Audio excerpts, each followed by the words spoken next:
Sono Roberta Tiranti e ho il piacere di introdurre questo appuntamento di tipicità live con Plan Edizioni. Due parole su Plan Edizioni, fa parte del gruppo editoriale Eli, abbiamo sede a Loreto e da anni ormai è leader nell'editoria scolastica con le sue pubblicazioni per gli istituti alberghieri.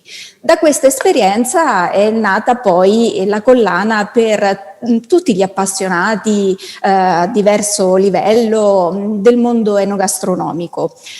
Oggi in particolare vi vogliamo presentare un libro che fa parte della collana appunto Plan Edizioni ed è interamente dedicato all'arte bianca. È un testo che io definisco un evergreen, un indispensabile, uno di quei libri che si sfogliano in continuazione e secondo me è uno di quei libri che non prenderanno mai la polvere, anzi al massimo si potranno riempire di farina. Un libro che dà soddisfazione, ma io non voglio dire altro, lascio la parola a Laura Filios e buon proseguimento. Grazie, buongiorno a tutti, grazie per l'invito. Sono molto contenta di moderare questo incontro perché adoro il pane, adoro più mangiarlo che non farlo, ma grazie a questo libro ho riscoperto anche il piacere di farlo, il pane. Il libro di cui stiamo parlando è di Anna Pacchi e si chiama Il pane fatto in casa non è mai stato così facile. E aggiungo rispetto a quello che ha detto Roberta che è un libro che rassicura, che non mette in soggezione, a differenza magari di altri libri di cucina, perché racconta passo passo i vari passaggi necessari per arrivare a creare il proprio pane fatto in casa, che magari non è un pane di panetteria, ma è un pane casalingo che profuma anche di ricordi per chi aveva magari dei genitori o dei nonni o degli zii che lo facevano come me. Sono ricette semplici ma che restituiscono anche la complessità di quello che c'è dietro all'arte bianca, che Anna è riuscita a restituire grazie a una schematicità fatta di fotografie, una descrizione di passaggi minuziosa ma allo stesso tempo semplice. E forse sarà anche la volta buona, visto che c'è la ricetta e stiamo parlando di tipicità, che magari quest'anno ci facciamo il panettone in casa, visto che ahimè siamo tutti diventati un po' esperti di impasti e di lievitati in questo periodo. Quindi passo la parola ad Anna, non rubo altro tempo e le chiedo: il pane fatto in casa non è mai stato così facile, se sai come farlo però. Quindi Anna, ti chiedo di spiegarci questo titolo e come tu concepisci l'idea del pane fatto in casa. Allora sì, intanto anch'io ringrazio tutti voi per questa opportunità e sì, sono d'accordo con te, il pane fatto in casa è facile se sai come farlo, però questo libro è stato proprio pensato in questi termini, cioè anche una persona che non ha mai fatto il pane in casa in realtà riesce a farlo.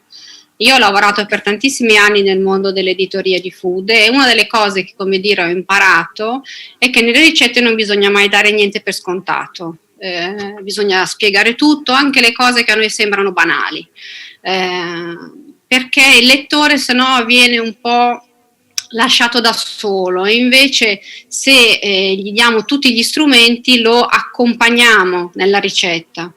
Quindi per esempio, non lo so, se io dico lasciare lievitare fino al raddoppio, in realtà per chi non ha mai fatto il pane, per esempio, non ha nessun significato, perché non sa una tempistica del genere, mentre dire fate lievitare per 2 ore o fino al raddoppio, in realtà gli si dà dei parametri e questo fa sì che lui si senta più sicuro e quindi sia più invogliato a fare questa cosa. Quindi il mio primo pensiero è mettermi dalla parte del lettore e, come dire, cercare di anticipare le domande che il lettore si sarebbe fatto. Benissimo, anche io scrivo di cucina, scrivo per la cucina italiana, oltre che per vari giornali, e non posso che concordare con quello che dici tu. Come è strutturato? Come hai cercato di strutturare il libro in modo che questa semplicità potesse arrivare ai lettori? Allora, sì, allora c'è una prima parte che è la parte più teorica, in cui c'è una descrizione degli ingredienti fondamentali, le farine, i lieviti, le attrezzature, perché comunque è una specie di grosso vademecum. E poi c'è una seconda parte che invece è tutta dedicata alle ricette, ed è qui che anche con l'editore abbiamo fatto questo ragionamento. Per esempio, nei testi ci sono delle parti che sono in neretto, che sono le parti, i passaggi più complicati, i tempi di lievitazione, quelle cose che, come dire, devono subito saltare all'occhio. E nelle ricette un pochino più complesse, ecco che allora abbiamo fatto tanti passaggi fotografici, perché io sono dell'idea che uno può spiegare benissimo con le parole, ma poi quando si vede l'immagine tutto è subito molto più chiaro. Allora, in certi casi ti semplifica la vita, tu vedi l'immagine e dici, ah sì, certo, ecco come si fa. E quindi l'idea che tu apri la pagina della ricetta, vedi le foto, vedi il testo sottolineato in neretto e subito ti fai una prima idea. E così, come dire, puoi subito fare, dire, ma sì, magari me la faccio. Ecco, è subito una cosa molto rapida, diciamo, di consultazione. E questo è avvenuto anche con la scelta del sommario, cioè la divisione in capitoli. Pochi capitoli divisi per tipologia di lievito, quindi lievito di birra e lievito madre soprattutto, e dolci o salate. Quindi ti faccio fare delle scelte molto rapide, molto evidenti, non ti lascio, in modo che tu sappia subito dove vuoi andare, diciamo. Le ricette sono molto variate, nel senso che ce ne sono di tipiche tradizionali, ma ce ne sono anche tante altre cucina, diciamo, internazionale, perché secondo me nella tipicità anche un bagel newyorkese è tipico, no? La tipicità è contaminazione, la pizza newyorkese, la pizza americana deriva sicuramente dalla pizza italiana, ma è un prodotto tipico a sé stante, quindi questo è assolutamente fondamentale nella cucina e nel pane assolutamente ancora di più. Quindi io proprio in questo libro ho voluto mettere la cucina di casa mia, che parte dalla tradizione ma arriva ad aprirsi al mondo, assolutamente. È verissimo, condivido, io che l'ho sfogliato posso dire che è una guida che ti accompagna, è come se avessi una persona che in qualche modo ti spiega passo passo come devi fare, e ripeto, è davvero rassicurante. Però quello che ci si domanda è: ma si può veramente fare tutto? Praticamente sì, nel senso che questo è un libro strutturato proprio come dicevi tu, in modo che accompagni il lettore in un crescendo di tipologie di ricette e di difficoltà. E in questa ricerca di facilità di esecuzione, che vuol dire tante cose, c'è stato anche un grosso pensiero sugli ingredienti e la reperibilità degli ingredienti, perché una ricetta non è difficile solo per la sua esecuzione, ma è difficile anche se tu, per esempio, non riesci a trovare gli ingredienti. Questo, come dire, è un ostacolo. Quindi una delle mie idee è stato: se una persona vuole farsi il pane in casa, magari non l'ha mai fatto, la prima cosa è fargli trovare la farina al supermercato con cui lui può fare questo pane e con cui lui può iniziare quindi a fare questa esperienza. Nel momento in cui fa questa esperienza inizia ad avere una pratica, no? Quindi l'attenzione di poter fare un buon pane fatto in casa, un buon prodotto, anche con degli ingredienti assolutamente reperibili facilmente, che quindi tutti possono trovare. Questo è, secondo me, molto importante, ecco. Se sei d'accordo, mostrerei qualcuna delle ricette che hai Grazie, selezionato per questo appuntamento, che appunto è relativo alle tipicità, in modo che anche ci sta classica fatta con il lievito di birra, nessuna farina particolare.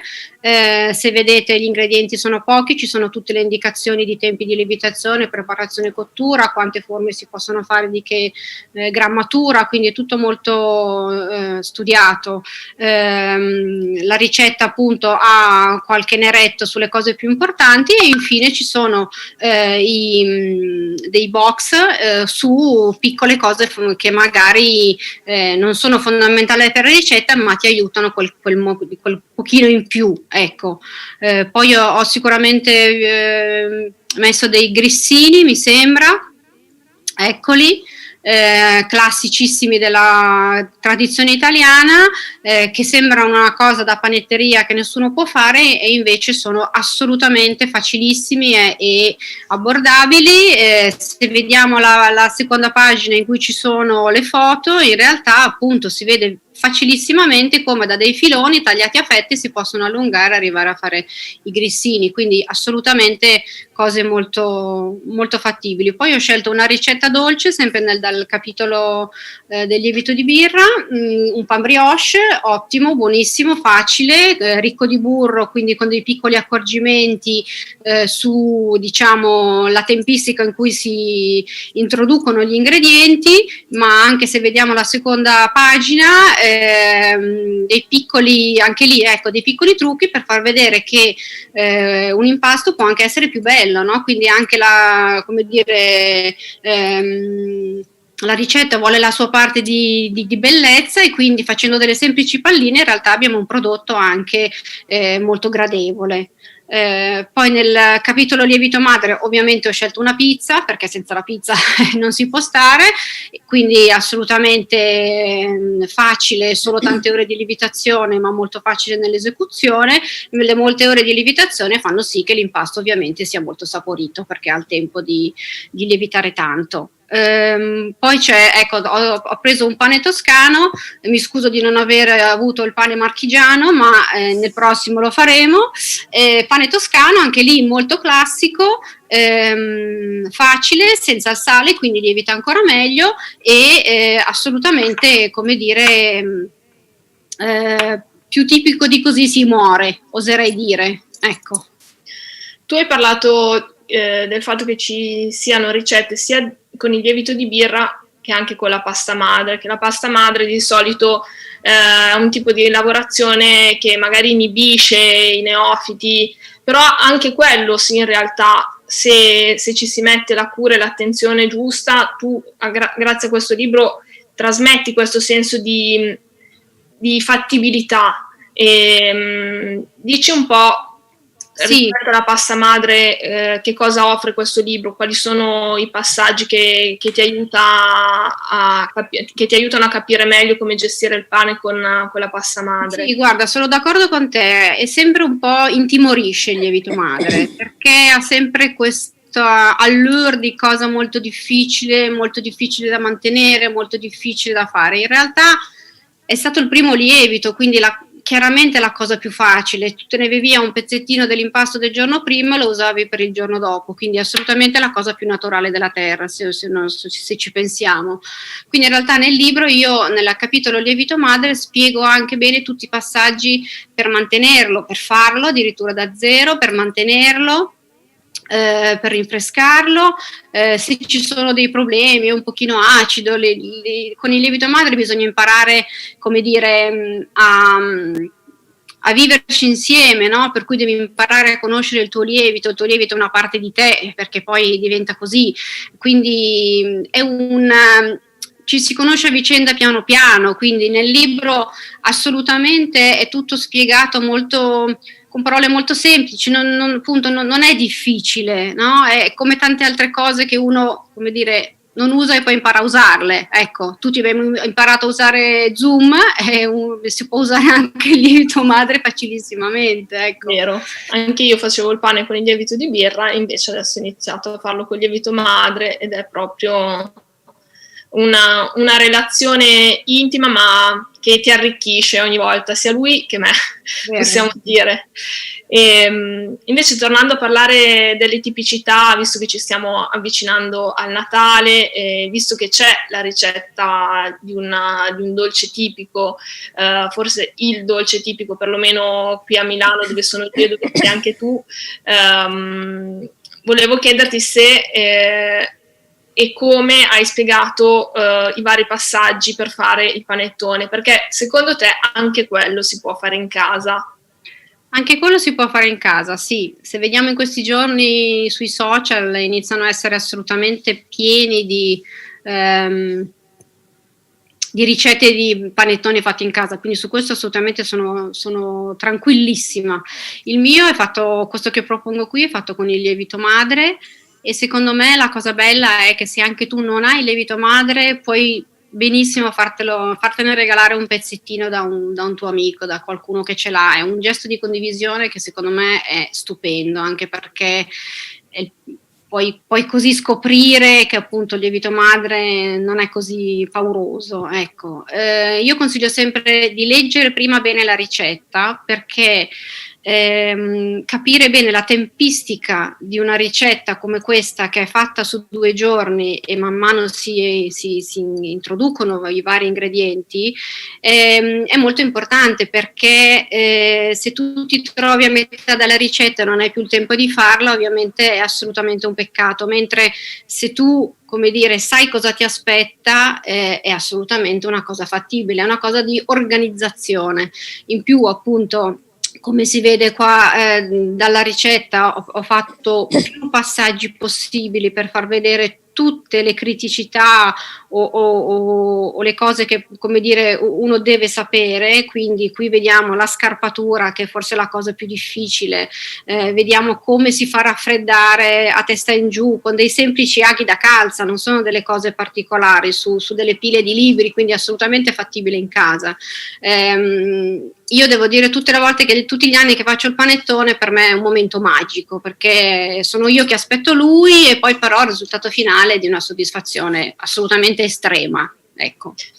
La cosa divertente di questo libro è che effettivamente gli escamotage che proponi sono escamotage casalinghi, come gli aghi per fare la maglia oppure la pila di libri, per cui veramente anche chi pensa di non avere la strumentazione adatta, in realtà in casa si trovano degli strumenti per poter arrivare al risultato. Questo rassicura ancora di più, devo dire.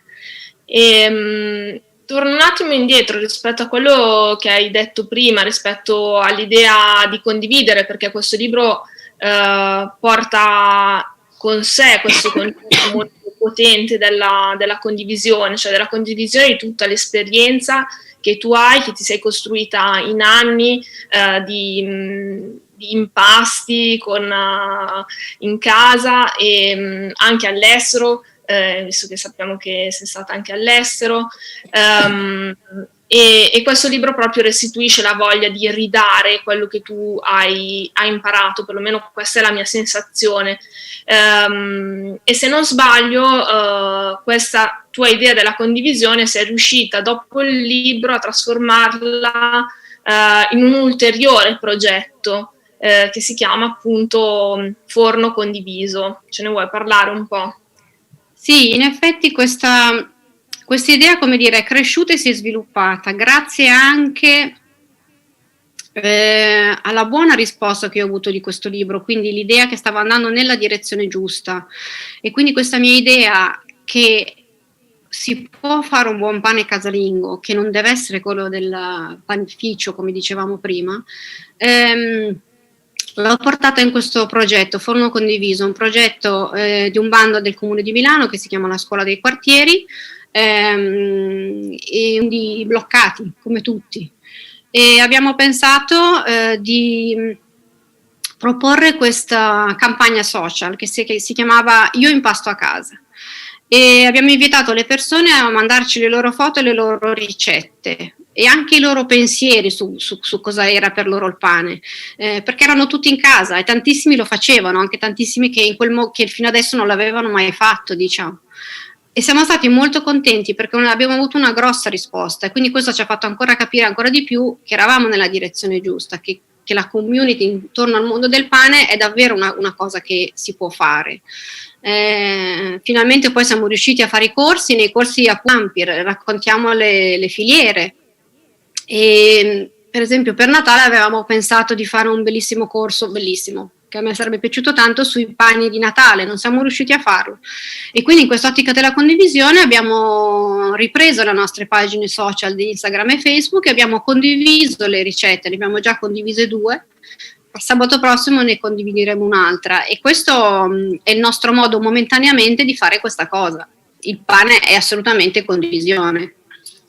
Questo è verissimo, è bellissima questa idea della condivisione. Forno condiviso, se non ho capito male, fa riferimento a ciascuno portava il proprio pane a cuocere. Ti faccio l'ultima domanda, anzi le ultime 2. Una è sulla quanto tempo ci hai messo a mettere insieme tutte queste ricette e a restituirle fotograficamente, a scriverle. Quanto lavoro c'è dietro a un libro così apparentemente semplice, ma in realtà evidentemente complesso? C'è stato circa 1 anno di lavoro tra tutto, tra fotografo. Oltre a fare le ricette, le fotografo, magari faccio un'introduzione, così spiego che cosa c'è dentro a questo libro, spiego gli ingredienti di questo libro, quindi alla fine di tutto sì, sarà stato circa 1 anno di lavoro. Quindi è una sorta di diario delle tue produzioni notturne mattutine. Esatto. Bene. E poi il pane fatto in casa rispetto al pane del panificio.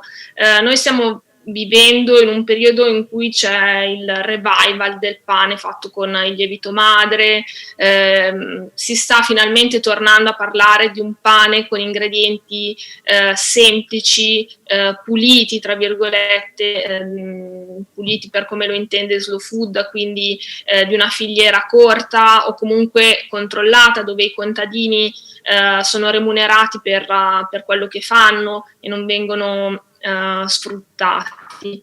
Però il pane casalingo, secondo te, che valore ha in più rispetto a quello che si compra?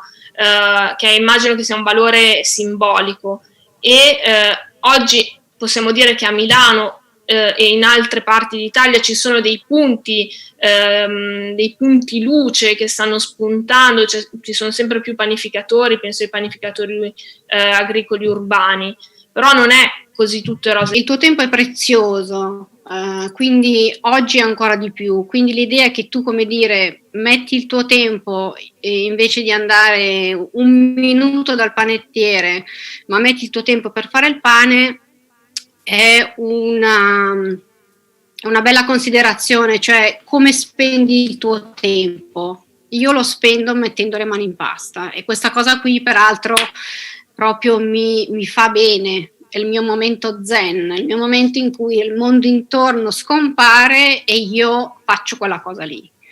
In un mondo in cui tutto va così veloce, questa cosa che tu dedichi del tempo e aspetti, perché devi aspettare col lievito madre ancora di più, ma anche col lievito di birra, e quindi non è tutto e subito, bisogna imparare che ci sono dei tempi, e questa cosa secondo me è assolutamente fondamentale.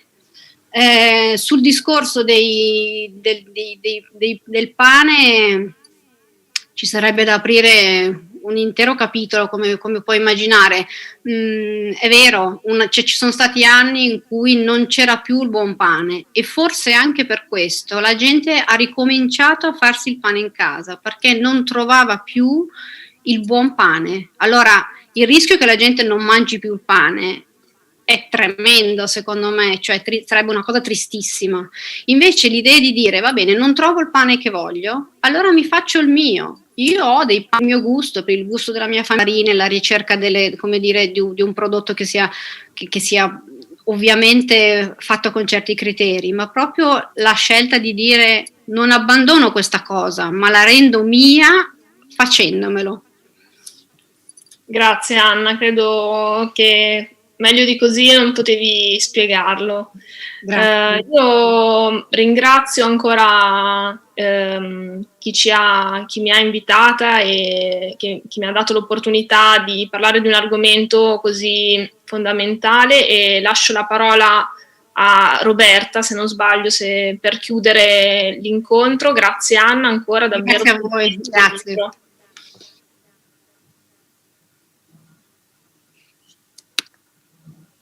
Bene, io devo dire che è stato un incontro molto interessante e che dobbiamo trarre tanti spunti da questa chiacchierata che abbiamo fatto insieme. Io per prima sono testimone di quanto questo libro sia valido e mi abbia aiutato anche durante il lockdown. Le ricette sono veramente belle, buone e facili da realizzare, anche quelle che uno dice no, è troppo difficile per me, in realtà non lo è, si può fare tutto. Quindi grazie Anna per avermi accompagnato e per aver accompagnato tutti un po' in questo momento.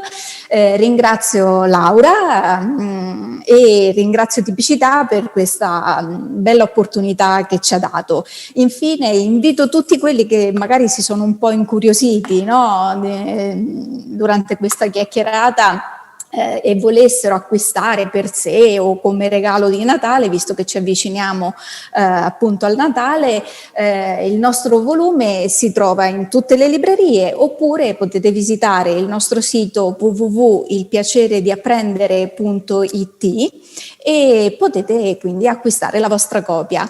Grazie di nuovo a tutti e buone feste, visto che ci avviciniamo al Natale.